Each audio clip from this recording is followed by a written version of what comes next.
Protoss versus Protoss could be the final match of the night if Alicia is able to do what he could not yesterday on the very same map and the very same matchup.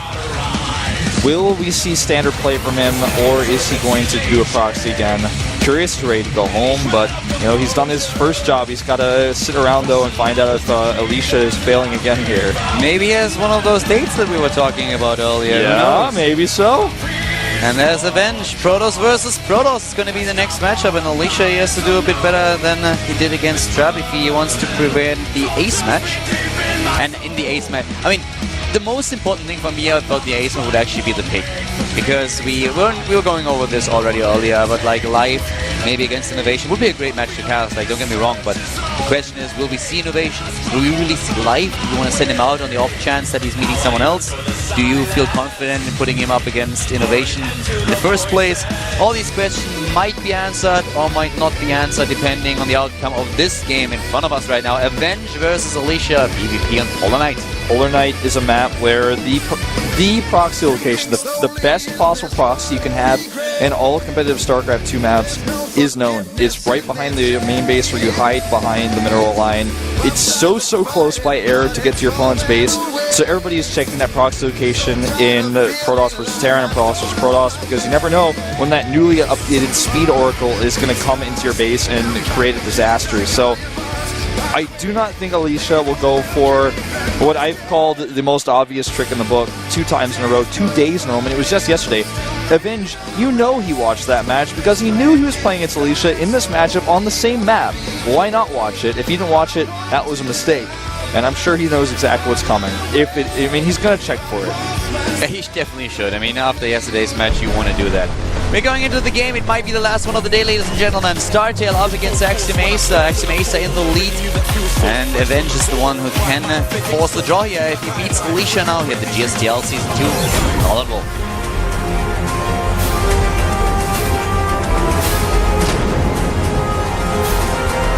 And starting to the bottom of the map, we have the StarTale Protoss player. He is StarTale Avenge.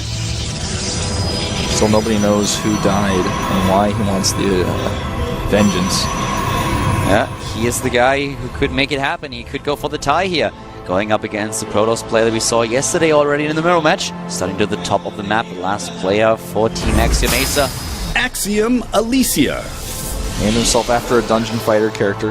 Alicia and Avenge, very similar actually win ratios in the matchup, and also a very similar sample size. Both of them below 20 maps played, and a 44 against 47% win ratio here.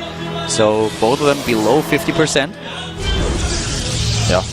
And oh, someone's dodging the camera. Grand Line Entertainment said hello. Nice PvP. Mustache. Did you see that? Captain Mustache has entered the studio. You must construct additional pylons. Now you're right with the sign. There we go. Cannons there, you know, I guess just for DT defense. That's how PvP goes a lot of the time. Maybe he wants to see a cannon rush, not happening, at least not in this particular game. Now, Alicia checks for proxies at the natural. Yeah. Or rather, Avenge, excuse me. And is and is also scout. No. Yeah, he's scouting the other spot as well. But the thing is, that's actually not a place you would see a proxy this early, so it's kind of silly. Unless he's just going to put his second pylon there to spot for it later, which would be smart too. I mean, I hate to say it, Avenge, but this is actually just not the timing, man. This is actually... maybe he's going to hide his own Dark Shrine there, and actually that would be really smart. But it's way too early for that too. So to be quite frank, I'm not exactly sure what's going on here. Well, he just... he's basically one of his probes is dead. Like, he's not using it for mining. And there's the pylon. He's going for a pylon at the bottom left. Keeps the probe around, so we're going to see him proxy there. And look what actually his opponent does. He's just coming for a scout, at least initially right now. Totally would be hilarious if he actually does that. No, the reason why this is so smart, if he hides a DT here, is because it's the least likely place Alicia's going to go because of the failure they did yesterday. And there's the Twilight Council. And this is smart. This is intelligent proxying for you. Them mind games, I'm loving it already. That's so smart. This is a very intelligent proxy. And Alicia will not check that. Yeah. He will not check that. Unless he's going to proxy again, which he's not because he starts a it would Twilight have Council been of his own. so awesome if Alicia actually walks down there to proxy a Stargate and sees the Twilight Council. That would have just been hilarious. Not what we see though, and we have both of them starting things off with the Twilight Council here. Alicia just a little bit slower on the draw than Avenge. Yeah, Avenge is rushing it. He's taking a big risk here. And you know how DT versus Twilight Council goes. One player doesn't have detection, but with the timing that we see of the Twilight Council for Alicia, he could very well make his own safe robotics, which would basically get him build order win. If he goes for a rushed blink attack, though, which is great for this map, then he's going to be in trouble. If he goes for his own DTs, he's going to be even worse in trouble because he's going to spend so much gas on that, which will be delayed. And oh my god, DT versus DT. It's all about the sentries here. Oh, this is great. I love it. DT versus DT. This is sometimes the most silliest match that you can see if you are going up against DTs and you have DTs on your own. Do you remember that hero game that we had on Cloud Kingdom in Wings of Liberty where we had DT versus DT? That was actually crazy. We could see something similar to that. Unfortunately for Avenge, though, Alicia makes that robo I was talking about. That's the robotics, and that is going to become a problem. But the Dark Shrine is actually very far along. I actually think Alicia is going to win this game, just the way things are going right now. There goes the robo for Avenge, so he's not skimping on the detection either. He doesn't have a very forward pylon.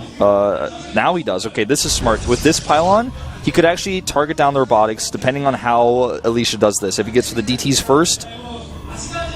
Oh, he's even blocking the natural here. This is very smart. Avenge doing some really clever moves here. That forward pylon's so important. His Dark Shrine is done. He's waiting for the pylon. It's complete. Where's the DTs? There we go, warping in 2 immediately. That Observer is nearly completed on the other hand. He's got the Observer. He will have it out in time, and luckily for him, it's not done yet. Because now we can actually keep it rallied at home directly. That's exactly what he's going to do.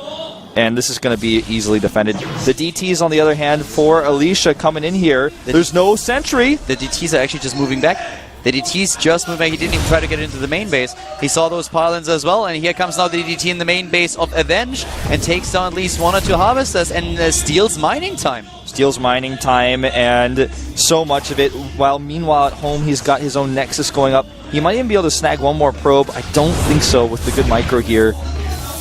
And the Dark Shrine is spotted. And he saw the probe spotted. I think that's why he turned around. You know, so far, Alicia actually with a better position here. The DTs of Avenge didn't do anything. He moved them back immediately. He knew already there was detection. The faster Nexus also goes to Alicia. He kills 2 harvesters in the opponent's main base, steals a little bit of mining time. It's a subtle advantage, but it's there. And also, Alicia only made 1 DT, so less gas commitment by him. This means that later on... Actually, I think he made 2. He lost 1. Ah, you're right. That's exactly correct. Okay, yeah, so... But he kills the pylon with that, so... He does, and... You know, I guess without that, he doesn't have a fast Archon, but not too big of a deal. And he's rushing out the Forge here. He will have the faster upgrades, as well as cannon coverage for any additional bases he adds later on.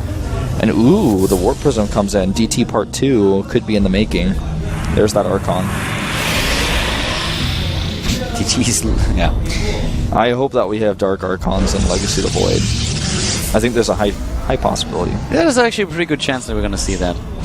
Well, for now we have the Forge a little bit faster for Alicia, and that helps him to build that cannon in the main base. This is securing his mineral line, of course, against a potential Warp Prism drop in his own base. That's the same thing that he wants to do. Yeah, he's like, well, I mean, if I could think of this, then certainly my opponent might as well. Yeah. And there we go, Warp Prism already on the move. Scouting that pylon, and Alicia is going to take that down too. If you just look at the numbers here, we have in terms of harvesters, they're exactly the same. The natural is now also completed for Avenge, but definitely Alicia with a better income overall, since he had the natural much faster and therefore the saturation already in place. There was an accidental long-distance mine trip as well that really hurt Avenge there for just 1 full mining trip.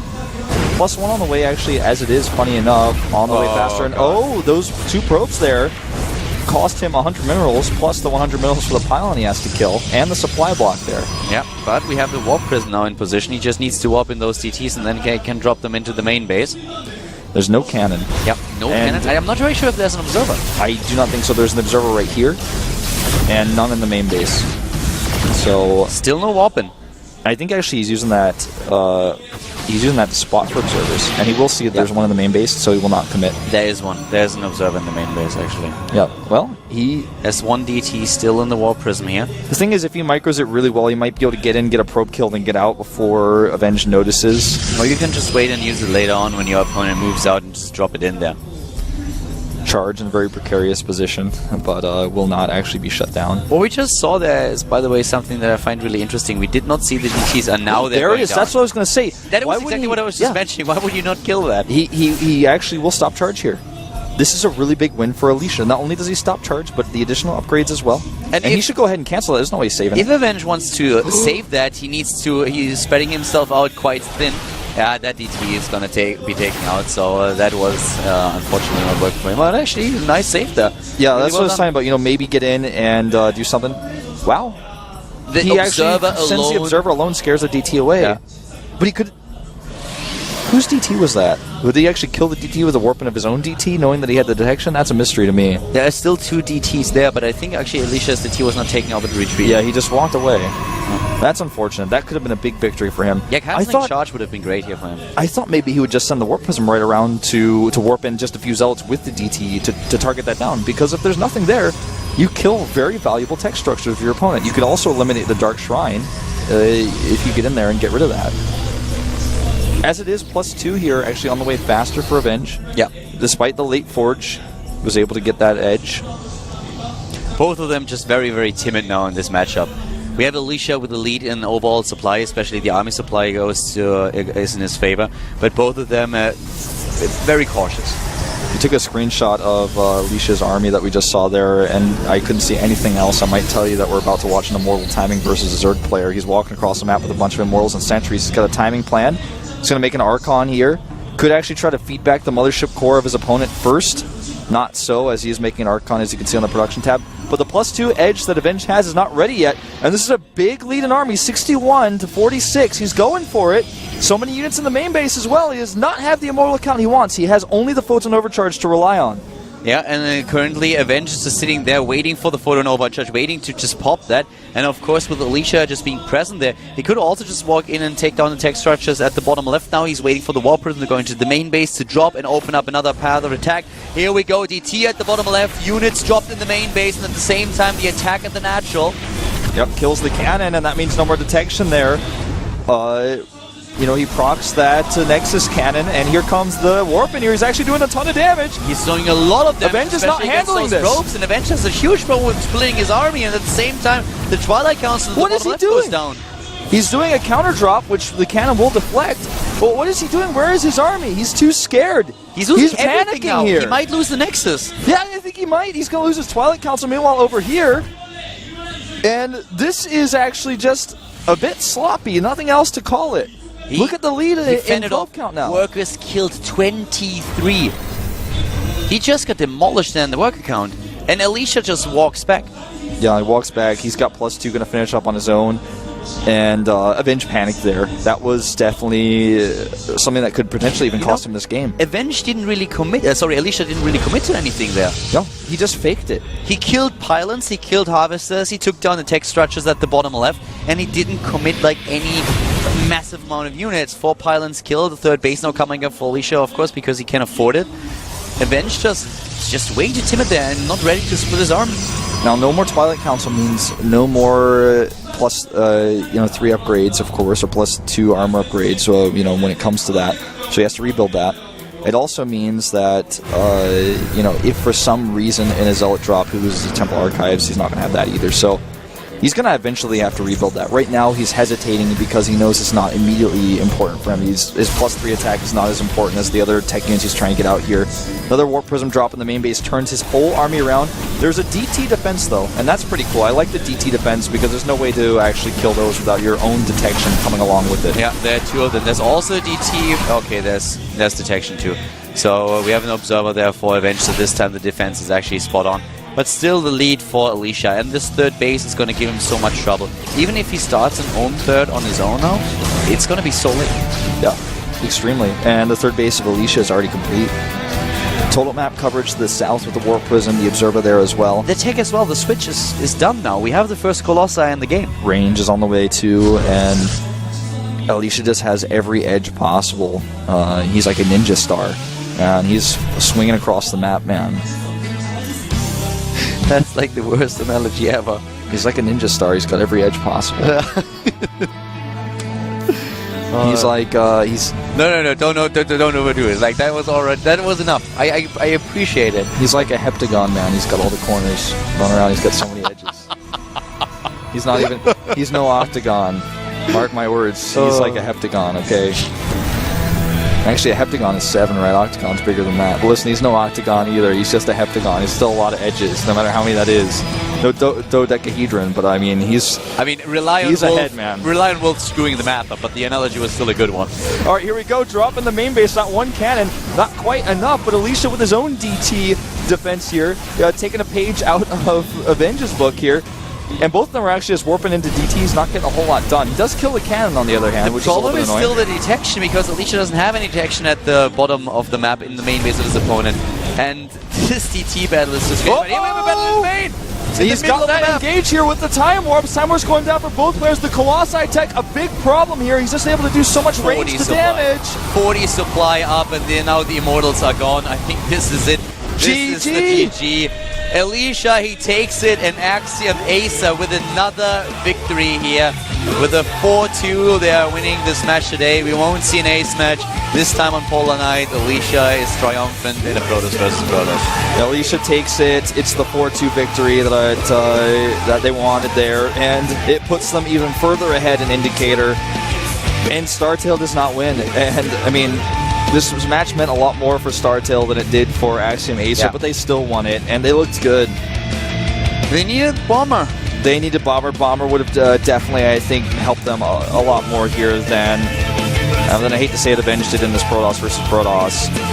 Or even, maybe having a Bomber instead of some of our previous players that we saw could have turned things around for them too, for example, in the first match. And as it is now, basically, Axiom-Acer is undisputably the big favorite to win the entire tournament. They've already made it to the finals. They've beaten the teams that are up there close to winning. The ones that are trying to approach first place, trying to get anywhere near them. They've beaten Azubu and StarTale. They've beaten Azubu and StarTale. They've also beaten Seoul. A lot of people have this season as it is, but I mean, right now, I think that the hype for Axiom-Acer couldn't get any bigger. What else could they do? Well, they could bring Starlight Korea. I think that's the only thing they could help them, having a foreigner on the lineup now as well. But at this point, in terms of success, they definitely are the team that dominates the season so far. And for them, everything is going well. Not only in the game wasn't even important for them, and they still were able to win it, and quite convincingly at that. I would have loved to see the ace game. I would have loved to see an ace match, live versus Innovation. Just the thought of it is already exhilarating. But at the same time, Axiom-Acer are just a little bit too strong today, and closing things out too early for that to happen. Yeah, it's just when you're going up against Axiom-Acer, it's just always going to be a challenge. Hardly anybody's beaten them. Only one team has this whole season. Definitely true. And of course, we have another interview. This time, the player coach was not playing. Crank not on the lineup for the day, but let's hear it from him, what he has to say about the victory. I wouldn't have even been surprised if he came out as the ace, if it came to that, since he didn't play. Turning on the boss mode. Yeah, coming out last instead of first. They didn't know actually that they were going to clinch the first place spot yesterday, as we talked about yesterday, as they could have lost the Soul. So they actually prepared for today's match already last week because they knew the lineups previously, so they've been thinking about this for a long time. Yeah, especially since they had to play 2 matches back-to-back. They played a game yesterday, they played another one today, so they didn't only rely on a single day to prepare. And that's actually because of the schedule change. Yeah, otherwise this wouldn't have happened to them. But that gave him already the opportunity to prepare for today's match as well.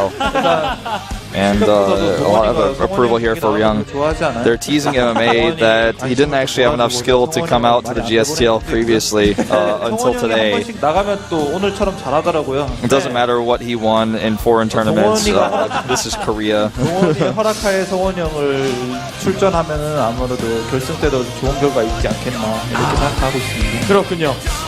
asked permission from Ryung if he could play today, and Ryung said, yeah, that's fine. So you have to ask be young from a vision these days. Look at that. Young didn't win his game today, so Terran brothers. I don't see too many Terrans out these days, but when they come out, they try to do the best. Of innovation, of course, being the exception to the rule, coming out always, taking names. Yeah, I mean, innovation is just like this unbeatable force this season. Krankus is saying that their goal is, of course, to win the finals of the GSTL this season. And even though that they are currently the first place, they are not satisfied yet. They want to become the champion, and they will not stop practicing and performing well before they do that. They're going to rest a little bit before they are starting to prepare for the finals, but this is, of course, a big goal for them this season, and they will take that very seriously. Yeah, definitely so. So they have a lot of time to prepare for that and watch the rest of the teams just sit back and analyze. So we're going to hear from Alicia, the player who took the final win, the win that did not allow the ace match to happen. Yeah, yesterday he failed on that map in this matchup. Yeah, so that's kind of funny. We may actually hear him talk about that a little bit. How did you feel when both of you went for DTs? Yeah, she said that he thinks he lost yesterday because he was going to win today. So he said he thought it was almost like a map hack. Yeah, it was a very tough loss on him. I mean, he was blind counted. I'm gonna have a talk with Alicia. Like, that's no map hack. That's you playing the most obvious trick in the book, man. He said the second he saw the Phoenix yesterday, he thought he lost the match. And like I said yesterday, as soon as you see the Phoenix, you know you build or lost. That's basically what happened. If all of the tech you spend all of your money on, you rush out, is instantly countered, then GG. Yesterday, it was a funny game. It was more funny than anything else. Yeah, certainly. A bit tragic, of course, if you're in Alicia's shoes, but still. Yeah, for him, he's probably not thinking GG, he's thinking BG.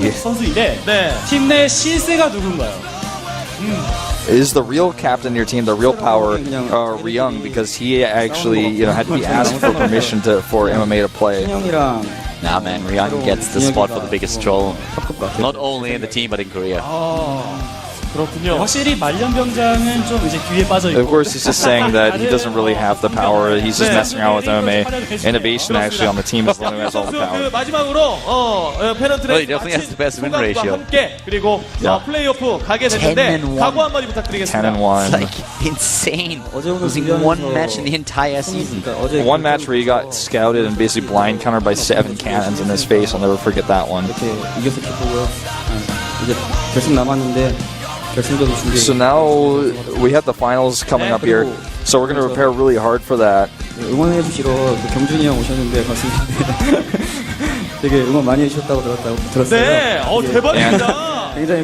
that's actually someone that he knows. And he came out to cheer for the team, and he says thank you to him. So it's no longer a mystery, the mystery man of the Grand Line Entertainment.